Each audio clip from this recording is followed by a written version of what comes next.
Itoophiyaan danqaa keessa jirti. Kan kana jedheedha gorsaa duraanii keessumaa dhimma Abbayyaa irratti mootummaa Itoophiyaa gorsaa turanidha. Pireezidantiin Ameerikaa Doonaald Tiraamp torban darbe keessa xalayaa pireezidantii Masriif barreessaniin dhimma hidha Abbayyaa irratti Itoophiyaa fi Masrii araarsoo akka barbaadan dubbataniiru. Dubbiin Tiraamp kun haaraa miti. Bara marsaa jalqabaa pireezidantii turanis gaaffii wal fakkaataa dhiyeessanii biyyoonni kun mari'ataa turan. Garuu boodarra Itoophiyaan adeemsi Tiraamp sirrii miti. Masriif looguu jettee keessaa baatetti. Amma mootummaan Itoophiyaa deebiin kennine. Masrii fi Sudaan immoo gaaffii yookiin immoo waamicha Tiraamp akka fudhatan simataniiru. Itoophiyaan maal gochuu qabdi? Ogeessi yookiin immoo gorsaan dubbifne Itoophiyaan marii irratti hirmaachuufis biraa hafuufis rakkootti ta'eera danqaa keessa jirti jedhu. Maaliif? ደብዳቤው ጭብጥ መረዳት እንደሚቻለው የአሜሪካ መንግስት በከፍተኛ ደረጃ ለግብጽ ማድላት qabiyyee xalayichaarraa hubachuun akka danda'amu mootummaan Ameerikaa sadarkaa olaanaan Masriif akka oogu agarsiiseera. Itoophiyaan anniisaa oomishuu malee bishaan fayyadamuudhaaf mirga akka qabdu waan ibseen qabu. Wanti Itoophiyaan gochuu qabdu dhimmicha sirriitti hubachuun barbaachisaadha. Qabiyyee xalayichaa fi fedhii Masriif Sudaan wal bira qabnee yeroo ilaallu kana dura bara 2019 pireezidaantiin Tiraamp wixinee waliigaltee qophaa'ee jira. Waliigaltee sana Itoophiyaan dhiiftee baateetti. Sababni isaas fuula duratti mirga bishaanicha fayyadamoo ishee waan dhorkuufi. Masrii fi Sudaan waliigalteen suni dirqamaan akka mallattaa'u ammallee irra deddeebiin gaafataa jiru. Kanaaf marii kanaaf wanti Ameerikaan barbaaddu waliigalteen yeroos qixaa'e akka mallattaa'udha. Waliigalteen kun bara 2019 eegale hanga bara 2020 kan itti fufee fi jalqaba Ameerikaa fi Baankii Addunyaa akka taajjabdootatti irratti hirmaatanidha. Boodarra jaarsummaan hirmaatan. Ergasii gamtaan Afrikaa akkasumas Yuunaayitid Arab Imireetis mariin taasifamuun waliigalteerra hin gaamne. Amma wanti sun akka mallattaa'u barbaadu. Gama Itoophiyaatiin waliigalticha mallatteessuun fedhii biyyaalessaa ni miidha. Hin mari'adhu jechuunis ammoo yeroo ammaa adeemsa pireezidaantii Tiraamp ni beekama. Haldureedhaan kan isaan kaa'an. Halduree kana yoo hin fudhanne qoqqobbii nan kaa'a yookaan immoo haleellaa humnaan fudhadhaa ejjennoo jedhu tarkaanfachiisaa jiru waan ta'eef rakkoo of danda'e uumuu waan danda'uu fi bilchinaa fi gamnummaan ilaalamee deebii kan barbaadu natti fakkaata. Sababa kanaaf dhimmoota lama yaaddoo guddaa ta'uu danda'an gidduudha Itoophiyaan deemuu kan qabdu. Sababni isaa waliigaltee fudhachuunis marii gubbaa hin hirmaadhu jechuunis rakkoo ofii qaba. Ameerikaan biyya michuudha, biyya jabduudhas. Kallattiin siyaasa addunyaa irratti yeroo ammaa gaggeessaa jiran ifa ta'aa waan jiruufi. አልደራደርም ማለትም የራሱ ችግር አለ። ምክንያቱም አሜሪካ አንደኛ አጋር ነች፣ ትልቅ አጋር ነች፣ ሀያል ሀገር ነች። ፕሬዚደንቱ ደግሞ ያው አሁን ዓለም ላይ ያካሄዱት ያለው የፖለቲካ አቅጣጫ በጣም በግልጽ የሆነ የመጣ ስለሆነ ማለት ነው። Pireezidaant Tiraamp xalayaa Alsiisiif barreessaniin pireezidantii Masrii wajjin hariiroo jabaa akka qaban ibsaniiru. Ammatti Itoophiyaan wanta jettee hin qabdu. Garuu Itoophiyaan yoo dhaqxee hirmaatti ta'e maal gochuu qabdi? Otoo immoo ejjennoo Tiraamp beektuu waan barbaadde yookiin immoo fedhii biyyaalessaa ishee kan eegu argachuu dandeessi marii kanarraa. Gorsaan duraanii mootummaa Itoophiyaan kana gochuu qabdeedhanii yaada isaanii ቢቢሲtti himaniiru. የእሳቸው እኮ የታወቀ ነው። በቃ እሳቸው ቅድመ ሁኔታ ነው የሚያስቀምጡት። ይህን ተቀበሉ፣ ካልተቀበላችሁ እንደዚህ ያደርጋለሁ ወደሚለው ነው የሚሄዱት። ስለዚህ በተቻለ መጠን kan isaanii ifa jira. Kana fudhaa, kanaan achi tarkaanfii akkanaan fudhaa jechuutti ce'u. Hanga danda'ame isaan osoo hin mufachiisin kallattii marii kana jijjiiruu osoo danda'ame filatamaa ta'a. Tiraamp xalayaa keessa dhimma qoodinsa bishaanii kaasaniiru. Qoodinsi bishaanii biyyoota 11 gidduutti akka ta'u dhiibbaa gochuun ni danda'ama. Kan biraa xalayaa isaanii keessatti dhimma daldala humna elektirikaa eeraniiru.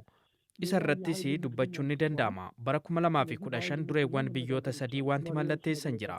Isa irratti Masrii fi Sudaan humna elektirikaa hidha haaromsaa irraa maddu bituu fi dursi akka kennamuuf waan waliigalamee fi isa irratti mari'achuun rakkoo hin ta'u. Kanaaf kallattii marii kanaaf kanneenitti akka xiyyeeffatu akka dalagamu gochuun waan fooyyee qabu natti fakkaata. ስለዚህ ድርድሩ ወደዛ አቅጣጫ የሚያተኩርበት ሁኔታ ላይ ቢሰራ የተሻለ የሚሆን ይመስላል። Pireezidaant Tiraamp xalayaa barreessan keessatti kallattiidhaan mootummaa Itoophiyaaf hin ergine yookiin immoo hin katabne. Kan isaan ergan pireezidantii Masrii Alsiisiidhaaf. Xalayaan kun maal akeeka? Itoophiyaan ammatti callisuun ishee kanaaf ta'uu danda'a? በደንብ መልእክት አለው። መልእክት አለው። ምክንያቱም በትክክለኛው የዲፕሎማሲያዊ አካሄድ ደብዳቤው መጻፍ ያለበት ለሶስቱ ሀገራት ነው። Eeyyee sababni isaa akka adeemsa dippiloomaasii sirriitti xalayaan kun biyyoota sadaniif barraa'uu qaba. Yoo barbaachisaa ta'e biyyoota lama eeramanii fi garagalcha gochuu danda'u. Marii kanarratti biyyoonni hirmaachuu qaban kan filachuu fi waliigaluu qaban biyyoota sadani malee Ameerikaa miti. Erga garagalchi barraa'e Itoophiyaan akka beektu godhamee malee Itoophiyaan hin gaafanne jechuun ni danda'ama. Yoo kallattiin hin gaafanne immoo Itoophiyaan deebii kennuudhaaf dirqama hin qabdu. Mootummaan Itoophiyaas callisuun isaa kanaaf ta'uu danda'a yookiin immoo irratti mari'ataa jiras ta'uu danda'a. Dhimmi kun xiinxala jabaa barbaada. Xiinxala yaaddoo dabalatee jechuudha. Dhimmichi hidha Abbayyaa qofa osoo hin taane nageenya naannichaa, dinagdee, siyaasaa fi kaan waliin ilaalamee kan murtaa'udha. Kanaaf inni ilaalamaa jira ta'uu danda'a. ከፖለቲካም ከነኚህ ጋር ሁሉ በደንብ ታይቶ የሚወሰን ነው የሚሆነውና ያን እየታየ ሊሆን ይችላል። Itoophiyaa fi Masrii keessumaa hidha Abbayyaa irratti erga isaa wal dhaboo eegalanii bubbuleera. Waggoota 14f mariin yeroo garaagaraatti qaamolee garaagaraa hirmaachisee taasifameera. Garuu waliigaluu hin dandeenye. Wanni Itoophiyaan jettuu fi wanni Masriin jettu wal darba. Ameerikaanis kana dura yaaltee hin milkoofne.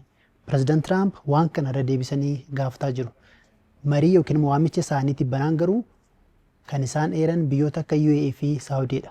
Marii kana dura keessaa kan hirmaataa turan fakkeenyaaf gamtaan Afrikaa hin eeramne. Kun maaliif ta'uu danda'a? Ergaa qabaa? ይህን ጥያቄ ግብጽ ብቻ ያነሳቸው በእርግጠኛነት አፍሪካ ህብረት በዚህ ጉዳይ ውስጥ እንድገባ ግብጽ አትፈልግም። ምክንያቱም ግብጽ በጥቁሩ አፍሪካ ላይ ብዙ Gaaffii kana mirkanaan kan kaase Masriidha. Gamtaa Afrikaa dhimma kana keessaa akka seenu Masriin hin barbaaddu. Sababni isaa Masriin gamtaa Afrikaa bakka bu'aa uummata gurraachaa ta'e irratti amantaa hin qaban. Gamtaa Afrikaa Itoophiyaaf loogaa jedhanii amanu. Kanaan dura marii gamtaa Afrikaa keessaa dhiisanii ba'aniiru. Gamtaan Imireetota Arabaa duraan marii keessa turte. Kanaaf deebii isaanii eeran. Kana dura qoodii Saawudii xiqqaa ture. Amma Saawudiin akka seentu taasifameera. Saawudiin yeroo ammaa Masrii fi Sudaanii fi biyyoota hariiroo dhiyoo qabdudha. Ameerikaa waliinis walitti dhiyaatu. Saawudiin Itoophiyaa irrattis dhiibbaa uumuu dandeessi. Sababni isaa siyaasa, hawaasummaa fi dinagdeen hariiroo Itoophiyaa fi Saawudii cimaadha. Itoophiyaan yaada kaasan yoo hin fudhu jette Itoophiyaan Saawudii waliin walitti buusuudhaaf waan yaadan natti fakkaata. Tarii Imireet hamma tokko ejjennoo Itoophiyaa ni deeggaru amantaa jedhu nan qaba. Kanaan ala Masriinis, Ameerikaanis, Sudaanis, Saawudiinis ejjennoo wal fakkaataa kan qaban natti fakkaata. Sababa kanaaf Itoophiyaan yoo marii seente dhiibbaa guddaa jala seenti. Yoo ni seenan ta'e qophiin guddaan barbaachisa. Sarara diimaa filmaata biraa qopheessuunis ni barbaachisa. Wanti fedhii biyyaalessaa tuquu gaafa ka'e marii dhiisanii ba'uun mirgaadha. ነካ ጉዳይ ሲነሳ ትቶ መውጣት መብቱ ነው። ያንንም እንደ አማራጭ መያዝ ይቻላል። Pireezidaantiin Ameerikaa Doonaald Tiraamp erga waggaa dura marsaa lammaffaa pireezidaantii ta'uun Ameerikaa tajaajiluu eegalanii waan baay'ee gochaa jiru. Dhimma godaantotaa, dhimma Giriinlaand, dhimmoota baay'ee eeruu dandeenya. Amma dhimmi isaanii gaanfa Afrikaa akka ta'e irra deebi'anii ibsaniiru. Dhuguma garuu pireezidaant Tiraamp Itoophiyaa fi Masrii araarsumaaf barbaadan. Wanti isaan barbaadan maalidha? Xiinxalaan kana irra dubbisnee wanti isaan jedhan maali? Tokko Tiraamp waraana kana yookiin biyyoota lamaan gidduu waraanni dhalachuu danda'a. Isa dhaabsisee badhaasa noobilii nan argadha jedhanii wanta abdatan qabu. Kanas irra deddeebiin kana dura ibsaniiru. Garuu Itoophiyaa fi Masrii gidduu waraanni eegalee hin jiru. Isa tibbanaan Itoophiyaan deebii kennuudhaas baattu dhuguma Tiraamp jaarsummaadhaan gidduu dhaabatanii tokkof osoo loogiin furmaata fiduu danda'u? አዎ አይችልም። በቃ ገለልተኛ መሆን አይችልም። ከአሁንም በፊት ተሞክሮ አልሆነም። አይ አትችሉም ማለት ደግሞ በተለይ በአሁኑ የዓለም ፖለቲካ እያየነው ያለው ነገር Ameerikaa fi Tiraamp walaba ta'uu yookaan jaarsa ta'uu hin danda'an. Kana duras yaalamee hin taane. Siyaasa ammaa addunyaa irratti adeemaa jiruun immoo lakkisaa hin dandeessanii jechuun nama dhiba. Addunyaa kallattii hin eegamne irra deemaa jirti. Sababa Giriinlaand biyyoota Awurooppaa doorsisaa jiru Tiraamp. Keenya immoo waan itti salphatu natti fakkaata. Yeroos Ameerikaan isinan araarsaa yeroo jettu gama keenyan shakkii guddaatu ture. Haala Ameerikaa waliin yeroo ilaalamu diduunis ni rakkisa.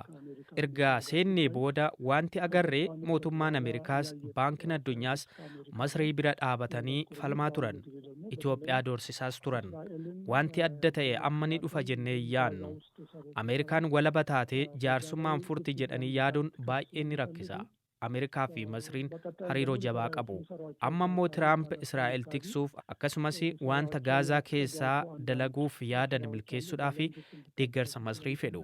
Kanaaf dhimma Abbayyaa Masriif furuu barbaadu. Kanaaf dhiibbaa cimsanii Masrii deeggaranii tarii Itoophiyaa harka micciiranii waliigaltee mallatteessisuuf waan sosso'an natti fakkaata.